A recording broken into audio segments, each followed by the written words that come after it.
കഴിച്ചു, പഴത്തെ സാപ്പിട്ടാർ, മരിച്ചു. ഇറന്നു പോയിവിട്ടാർ. വചനം പറയുന്നു അവർ മരിച്ചു എന്ന്. ഇറൈവാർത്തെ ചൊല്ലുகிறது അവർ ഇറന്നു വിട്ടാർ என்று. എങ്ങനെ മരിച്ചു? எப்படி இறந்தார்?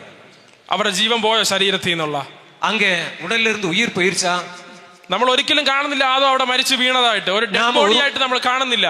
നാം ഒരുപോതും ബൈബിളിൽ ആദാം ഇറന്നു വിട്ടதை பார்க்கவில்லை. ഒരു ശവമായിട്ട് നമ്മൾ അവിടെ കാണുന്നില്ല ഒരിക്കലും. அங்க ஒரு சாவமாக நாம பார்க்கவில்லை. പിന്നെ എങ്ങനെ മരിച്ചു എന്ന് വചനം പറയുന്നു? மாறாக எப்படி அவர் இறந்து விட்டார் என்று இறைவார்த்தை சொல்லுகிறது. ദൈവത്തിന്റെ ആത്മാവ് എങ്ങനെ പറയുന്നു മരിച്ചു എന്ന്? ஆண்டவருடைய ஆவியானவர் எப்படி அவர் இறந்து விட்டார் என்று சொல்லுகிறது. Hallelujah, hallelujah. ദൈവത്തിന്റെ ആത്മാവ് പറയുകയാണ്, அப்ப ஆண்டவருடைய ஆவியானவர் சொல்லுகிறார், ആദം പഴം ഭക്ഷിച്ച നിമിഷം, ஆதாம் பழத்தை உண்ட நேரத்தில் അവന്റെ ഉള്ളിൽ ദൈവം കൊടുത്തിരുന്ന ജീവനാണ് നഷ്ടമായി മരിച്ചതെന്ന്. அவருக்குள்ளே ஆண்டவர் கொடுத்த அந்த உயிர்தான் இழந்து போய் விட்டார், அதனால் அவர் இறந்து விட்டார் என்று சொல்லப்படுகிறது. Hallelujah, hallelujah. മുന്തിരിച്ചെടിയുടെ ശാഖയിൽ നിന്ന് ഒരു ശാഖ മുറിച്ച് മാറ്റപ്പെടുമ്പോൾ ആ ശാഖ എങ്ങനെയാണോ മരിക്കുന്നത് അതുപോലെ തന്നെ ആദവും അവിടെ മരിച്ചു. ஒரு திராட்சை செடியிலிருந்து அதோட கிளை வெட்டி மாற்றப்படும் போது எப்படி அந்த கிளை இறந்து போகிறதோ அதே மாதிரி ஆதாமும் இறந்து விட்டார். ഹല്ലേലൂയ, ഹല്ലേലൂയ, ഹല്ലേലൂയ, ഹല്ലേലൂയ. യേശു ആവർത്തിച്ച് പറയുകയാണ് ഇവിടെ. യേശു மீண்டும் மீண்டும் இங்கே சொல்லுகிறார், നിങ്ങൾ എന്നിൽ വസിക്കുവിൻ, நீங்கள் என்னோடு தங்கியிருங்கள். നിങ്ങൾ എന്നിൽ വസിക്കുവിൻ, நீங்கள் என்னில் வசியுங்கள், ഞാൻ നിങ്ങളിലും വസിക്കും. நானும் உங்களோடு இணைந்திருப்பேன். നിങ്ങൾ എന്നിൽ വസിക്കുവിൻ, நீங்கள் என்னோடு இணைந்திருங்கள், ഞാൻ നിങ്ങളിലും വസിക്കും. நானும் உங்களோடு இணைந்திருப்பேன். ഒരു ചെടി നിൽക്കുമ്പോൾ, ഒരു ചെടി നിൽക്കുമ്പോൾ, ആ ചെടിയിൽ ഒരു ശാഖ ഉണ്ടാകുമ്പോൾ, அந்த செடியில் ஒரு கிளை வரும்போது, ആ ചെടിയും ശാഖയും തമ്മിൽ ബന്ധപ്പെടുന്ന ഒരു പോയിന്റ് ഉണ്ട്. அந்த செடியும் அந்த கிளையும் ஒன்று சேரக்கூடிய ஒரு பாயிண்ட் ஒன்று இருக்கும். അവിടെയാണ് നമ്മൾ നോഡ് എന്ന് പറയും. നോഡ് ഇംഗ്ലീഷിൽ നോഡ് എന്ന് പറയും. அந்த இடத்துக்கு நாம ஆங்கிலத்துல நோடு என்று சொல்லுவோம். അപ്പൊ ഈ ബന്ധം എവിടെയാണോ, ഈ ചെടിയോട് എവിടെയാണോ ഈ ശാഖ മുട്ടി നിൽക്കുന്ന സ്ഥലത്തു നിന്നാണ് ചെടിയിൽ നിന്നുള്ള വെള്ളവും ഫലങ്ങളും എല്ലാം ഈ ശാഖ സ്വീകരിക്കുന്നത്. அவன் இந்த கிளை எந்த இடத்துல அந்த செடியோடு கூட சேர்ந்து இருக்கோ அது வழியாகத்தான் அந்த செடியிலிருந்து தண்ணீர் அதோட சத்துக்கள் எல்லாம் அந்த கிளைக்கு போகும். അങ്ങനെ ആ ശാഖയിലേക്ക് ജീവൻ വരുമ്പോൾ, அப்படி அந்த கிளைக்கு உயிர் வரும்போது ആ ശാഖയിൽ ഇലകൾക്ക് ശക്തി ഉണ്ടാവും. அந்த கிளையில் இருக்கக்கூடிய இலைகளுக்கு ஒரு சக்தி கிடைக்கும். ഇലകൾ അതിൽ ആഹാരം പാകം ചെയ്യാൻ ആരംഭിക്കും. இலைகள் அதனுடைய உணவுகளை தயாரிக்க ஆரம்பிக்கும். ആ ഇലകളിൽ അതിന്റെ പൂ ഉണ്ടാവാൻ ആരംഭിക്കും. அதனுடைய இலை வழியா அதனுடைய பூக்கள் உருவாகும். ആ പൂ കായായി മാറാൻ ആരംഭിക്കും. அந்த பூ காயாக மாற ஆரம்பிக்கும். കാ ഫലമായി മാറാൻ ആരംഭിക്കും. அந்த காய் ஒரு பலனாக மாற ஆரம்பிக்கும். ഇതുപോലെ തന്നെയാണ്, இதே மாதிரி தான் യേശുവിൽ വസിക്കുന്ന നമ്മൾ ഓരോരുത്തരും, യേശുവോട് ഇണൈந்திருக்கின்ற നാം ஒவ்வொருவரும் ഫലമായി മാറുന്നത്, பலனாக மாறுவது, കായായി മാറുന്നത്, காயாக மாறுவது, പൂവായി മാറുന്നത്, பூவாக மாறுவது, ഒടുവിൽ പഴമായി മാറുന്നത്, இறுதியில் பழமாக மாறுவது, മറ്റുള്ളവർക്ക് രുചിക്കാൻ സാധിക്കുന്ന വിധത്തിൽ, മറ്റുള്ളവர்கள் സുവൈത്ത് പാർക്കக்கூடிய அளவிற்கு 100 മേനി 60 മേനി ഫലം പുറപ്പെടുവിക്കുന്ന ഫലമായി നമ്മൾ മാറും. 100 മടങ്ങും 60 മടങ്ങും பலன் கொடுக்கக்கூடியவர்களாக நாம மாறுவோம். Hallelujah, hallelujah. കരങ്ങൾ ഉയർത്തി ഹല്ലേലൂയ, ഹല്ലേലൂയ. രണ്ട് കരങ്ങളും ഉയർത്തി, രണ്ട് കൈകളെയും ഉയർത്തി ഹല്ലേലൂയ, ഹല്ലേലൂയ, ഹല്ലേലൂയ, ഹല്ലേലൂയ, ഹല്ലേലൂയ, ഹല്ലേലൂയ. യേശു വീണ്ടും ആവർത്തിച്ച് പറയുകയാണ്, യേശു மீண்டும் சொல்லுகிறார், നിങ്ങൾ എന്നിൽ വസിക്കുവിൻ, நீங்கள் என்னோடு இணைந்திருங்கள், ഞാൻ നിങ്ങളിലും വസിക്കും. நானும் உங்களோடு இணைந்திருப்பேன். ഞാൻ കർത്താവിനോട് ചോദിച്ചു, நான் ஆண்டவரிடத்திலே கேட்டேன், കർത്താവ് എങ്ങനെ നിന്നിൽ ഞങ്ങൾ വസിക്കുന്നേ? ஆண்டவரே எப்படி உம்மோடு நான் இணைஞ்சிருக்க முடியும்? നിനക്കൊരു ശരീരമുണ്ട്, உமக்கு ஒரு உடல் உண்டு, എനിക്കൊരു ശരീരമുണ്ട്, எனக்கு ஒரு உடல் உண்டு. ഈ ശരീരങ്ങൾ തമ്മിൽ എങ്ങനെ ചേരുന്നേ? இந்த உடல் ஒன்றோடு ஒன்று எப்படி சேரும்? എനിക്ക് ഈ ശരീരത്തിലേക്ക് കയറാൻ സാധിക്കുമോ? என்னால இந்த உடம்புக்குள்ள நுழைய முடியுமா? ഈ ശരീരത്തിൽ എന്നോട് കയറാൻ സാധിക്കുമോ? இந்த உடலுக்குள்ள என்னால உள்ள நுழைய முடியுமா? പിന്നെ എങ്ങനെ എനിക്ക് വസിക്കാൻ സാധിക്കും? அப்புறம் எப்படி என்னால இணைஞ்சிருக்க முடியும்?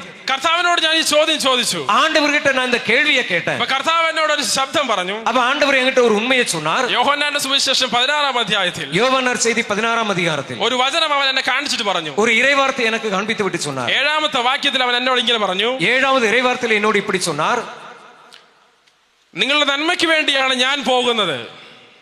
நான் போவதால் நீங்கள் பயனடைவீர்கள். ഞാൻ പോകുന്നില്ലെങ്കിൽ, நான் போகாவிட்டால் സഹായകൻ നിങ്ങൾ അടുക്കലേക്ക് വരികയില്ല. துணையாளர் உங்களிடம் வரமாட்டார். ഞാൻ പോയാൽ, நான் போனால் അവനെ നിങ്ങൾ അടുക്കലേക്ക് ഞാൻ അയക്കും, அவரை உங்களிடம் அனுப்புவேன். ഹല്ലേലൂയ, ഹല്ലേലൂയ, ഹല്ലേലൂയ, ഹല്ലേലൂയ. അപ്പൊ രണ്ട് ശരീരങ്ങൾ തമ്മിൽ കയറാൻ ഒരുമിച്ച് ഒന്നായി മാറാൻ സാധിക്കത്തില്ല. അവ இரண்டு உடல் ஒன்றாக சேர முடியாது. എന്നാൽ ദൈവത്തിന്റെ ആത്മാവിനെ എന്റെ ഉള്ളിൽ വന്ന് ഒന്നായി മാറാൻ സാധിക്കും. ஆனால் ஆண்டவருடைய ஆவியானவர் எனக்குள்ளே வந்து ஒன்றாக இணைய முடியும். ഹല്ലേലൂയ. ஹalleluya. ഒരു മുന്തിരിച്ചെടിയിൽ നിന്ന് ജീവൻ എങ്ങനെ ശാഖയിലേക്ക് പോകുന്നു? ஒரு திராட்சை செடியிலிருந்து எப்படி ஒரு கிளைக்கு அதன் சத்துக்கள் போகிறதோ ഇതുപോലെ തന്നെ இதே மாதிரி ദൈവത്തിന്റെ ആത്മാവ്, ஆண்டவரின் ஆவியானவர், യേശുവിന്റെ ആത്മാവ്, இயேசுவின் ஆவியானவர், പരിശുദ്ധാത്മാവ്, பரிசுத்த ஆவியானவர் യേശു സ്വർഗ്ഗത്തിലേക്ക് കയറി ചെന്നിട്ട് இயேசு விண்ணகத்துக்கு சென்று விட்டு സഹായകനെ അയച്ചപ്പോൾ துணையாளரை அனுப்பின போது അതുവരെ കൂടെ നടന്നവൻ அதுவரையிலும் கூடவே நடந்தவர் ഉള്ളിൽ വസിക്കാൻ ആരംഭിച്ചു. உள்ளுக்குள்ளே வசிக்க ஆரம்பித்தார். ഉള്ളിൽ വസിക്കാൻ ആരംഭിച്ചു. உள்ளுக்குள்ளே வசிக்க ஆரம்பித்தார். ഓരോ ശരീരത്തെയും ജീവന്റെ ശരീരമാക്കി മാറ്റി. ஒவ்வொரு உடலையும் உயிருள்ள உடலாக மாற்றினார். ഓരോ ശരീരത്തെയും ആത്മാവിന്റെ വാസസ്ഥലമാക്കി മാറ്റി. ஒவ்வொரு உடலையும் ஆவியானவர் குடியிருக்கும் இடமாக மாற்றினார். ഇതുകൊണ്ടാണ് കൊളോസോസ് ലേഖനത്തിൽ പറയുന്നത്, இதைத்தான் கொலோசையர் எழுதின திருமுகத்திலே சொல்வது, മഹത്വത്തെ കുറിച്ചുള്ള പ്രത്യാശയായ ക്രിസ്തു നിങ്ങളുടെ ഉള്ളിലിരിക്കുന്നു, ഉള്ളിലിരിക്കുന്നു, ഉള്ളിലിരിക്കുന്നു എന്ന്. இதோ நாம் எதிர்நோக்கி இருக்கும் கிறிஸ்து உங்களுக்கு உள்ளே இருக்கிறார், உள்ளே இருக்கிறார், உங்களுக்கு உள்ளே இருக்கிறார், നിങ്ങളുടെ ഉള്ളിലിരിക്കുന്നു, உங்களுக்குள்ளே இருக்கிறார், നിങ്ങളുടെ ഉള്ളിലിരിക്കുന്നു. உங்களுக்குள்ளே இருக்கிறார். അടുത്തിരിക്കുന്ന ഒരു 5 പേർക്ക് കൈ തൊട്ടിട്ട് പറ, നിങ്ങളുടെ ഉള്ളിലിരിക്കുന്നു എന്ന് പറ. பக்கத்தில் இருக்கவங்க ஒரு 5 பேருக்காவது கையை பிடிச்சு சொல்லுங்க, உங்களுக்குள்ள இயேசு இருக்கார் சொல்லுங்க. നിങ്ങളുടെ ഉള്ളിൽ ദൈവത്തിന്റെ ആത്മാവ് ഇരിക്കുന്നു പറ. உங்களுக்குள்ள ஆண்டவரின் ஆவியானவர் இருக்கிறார். നിങ്ങളുടെ ഉള്ളിൽ ദൈവത്തിന്റെ ആത്മാവ് ഇരിക്കുന്നു പറ. உங்களுக்குள்ள ஆண்டவரின் ஆவியானவர் இருக்கிறார். അടുത്ത ഒരു 5 പേർക്ക് കൈ കൊടുത്തിട്ട് പറ, നിങ്ങളുടെ ഉള്ളിൽ ദൈവത്തിന്റെ ആത്മാവ് ഇരിക്കുന്നു പറ. இன்னொரு 5 பேருக்கு கூட கையை கொடுத்து சொல்லுங்க, உங்களுக்குள்ள ஆண்டவரின் ஆவியானவர் இருக்கிறார். ടീനേജേഴ്സ് പറ, മടിക്കാതെ പറ. தயங்காதீங்க, கூச்சப்படாதீங்க, சொல்லுங்க. മടിക്കാതെ പറ. தயங்காதீங்க, சொல்லுங்க. നിങ്ങൾ പറയുമ്പോൾ നിങ്ങളോട് തന്നെ, നിങ്ങൾ മറ്റുള്ളവരോടുമാണ് ഇത് പറയുന്നത്. நீங்க அப்படி சொல்லும்போது உங்ககிட்டயும் மற்றவங்ககிட்டயும் நீங்க சொல்றீங்க. നിങ്ങൾ ഓരോ പ്രാവശ്യവും പറയും തോറും ആ ജീവൻ നിങ്ങളുടെ ഉള്ളിൽ പ്രവർത്തിച്ചുകൊണ്ടിരിക്കും. நீங்க ஒவ்வொரு முறை சொல்லும்போது அந்த உயிர் உங்களுக்குள்ளே செயல்பட்டு கொண்டே இருக்கும். കേൾക്കുന്നത് നമ്മൾ വചനം കേൾക്കണം, ഉറപ്പായിട്ടും. நம்ம இறை வார்த்தை கண்டிப்பா கேட்கணும் தான். കേൾക്കുന്നത് നമ്മൾ വിശ്വസിക്കണം, கேட்கக்கூடிய நாம விசுவாசிக்கணும். ഏതാ ഇത് ഫലം തരണമെന്നുണ്ടെങ്കിൽ നിങ്ങൾ വാ കൊണ്ട് പറയണം. ஆனா இது பயன் கொடுக்கணும்னு சொன்னால் வாயினால் அறிக்கையிடணும். അതുകൊണ്ടാണ് പറയാൻ ഞാൻ പറയുന്നത്. அதனால தான் சொல்லுங்கன்னு சொல்றேன். പറയാൻ മടിക്കരുത് ഒരിക്കലും. சொல்லதுக்கு ஒரு நாளும் கூச்சப்படக்கூடாது. ഒരിക്കലും മടിക്കരുത് പറയാനായിട്ട്. ஒரு நாளும் சொல்லதுக்கு கூச்சப்படக்கூடாது. ദൈവത്തിന്റെ വചനം നിങ്ങളുടെ ഹൃദയത്തിലുണ്ട്. ஆண்டவருடைய வார்த்தை உங்கள் இதயத்தில் இருக்கு. അതുപോലെ തന്നെ അത് നിങ്ങളുടെ അധരത്തിലുമുണ്ട്. அதே மாதிரி உங்களுடைய நாவிலையும் இருக்கு. ആ അധരം നിങ്ങൾ ഉപയോഗിച്ചാൽ മാത്രമേ അതിന്റെ ഫലം നിങ്ങളിൽ ഉണ്ടാവൂ.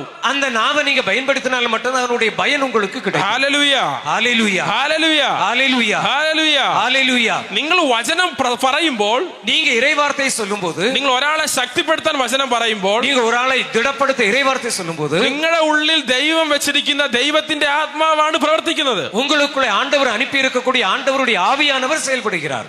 ആമേൻ, ആമേൻ, ആമേൻ, ആമേൻ. ഈ ദൈവത്തിന്റെ ആത്മാവ് നിങ്ങൾ ഉള്ളിൽ ഇരുന്ന് നിങ്ങൾ പറയുമ്പോൾ നിങ്ങളോടും പറയുന്നു, മറ്റുള്ളവരോടും പറയുന്നു. இந்த ஆண்டவருடைய ஆவியானவர் உங்களுக்குள்ள இருந்து சொல்லும்போது நீங்க உங்ககிட்டயும் சொல்றீங்க, மற்றவங்க கிட்டயும் சொல்றீங்க.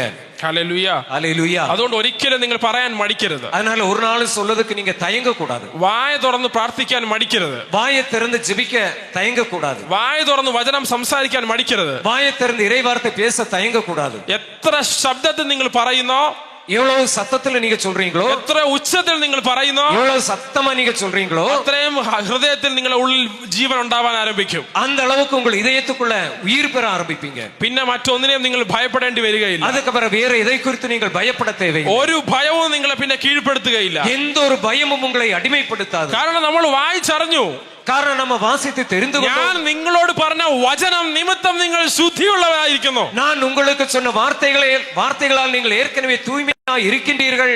യേശു വ്യക്തിപരമായി നിങ്ങളോട് വചനം പറഞ്ഞിരിക്കുന്നു. இயேசு தனிப்பட்ட முறையில் உங்கள் ஒவ்வொருவருக்கும் இறைவார்த்தை சொல்லி இருக்கிறார். ആ വചനം നിങ്ങൾക്ക് ഫലമാവണമെങ്കിൽ നിങ്ങൾ വാ കൊണ്ട് അത് ഏറ്റു പറയണം. அந்த வார்த்தை உங்களுக்கு பயனுள்ளதாக மாறணும்னு சொன்னால் வாயினால நீங்க அறிக்கையிடணும்.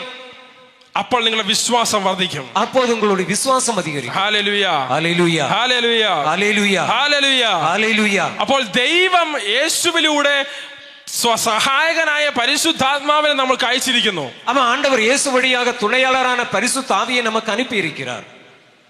Hallelujah, hallelujah. അപ്പൊ യേശു ഇവിടെ സഹായകൻ എന്ന വാക്ക് ഉപയോഗിച്ചിരിക്കുന്നത് ഗ്രീക്കിൽ പാരക്ലേത്തോ എന്നൊരു വാക്കാണ് ഉപയോഗിച്ചിരിക്കുന്നത്. இங்க இயேசு துணையாளர் என்று சொல்லி இருப்பது கிரேக்கத்துல പാരക്ലേത്തോ, பாரக்ளைத்தோ என்ற ஒரு வார்த்தை தான் கிரேக்கத்தில் சொல்லப்பட்டிருக்கு. പാരക്ലേത്തോ എന്ന വാക്കിനർത്ഥം എ പേഴ്സൺ എലോങ് സൈഡ് എന്നുള്ളതാണ്. பாரக்ளைத்தோ என்ற வார்த்தையினுடைய பொருளே ஒரு நபர் തനിയാക തുണയാക ഇരിക്കാർ എന്നതാണ്. നമ്മുടെ കൂടെ ഒരു വ്യക്തി എപ്പോഴും ഇങ്ങനെ നടക്കുന്നുണ്ടായിരിക്കും. ஒரு நபர் எப்போ நம்ம கூடவே நடக்கிறார். അതാണ് പാരക്ലത്തോ എന്ന വാക്കിന്റെ അർത്ഥം. அதுதான் பாரக்ளைத்தோ என்ற வார்த்தையினுடைய பொருள். അപ്പൊ പഴയ നിയമത്തിൽ കാണുമ്പോൾ அவன்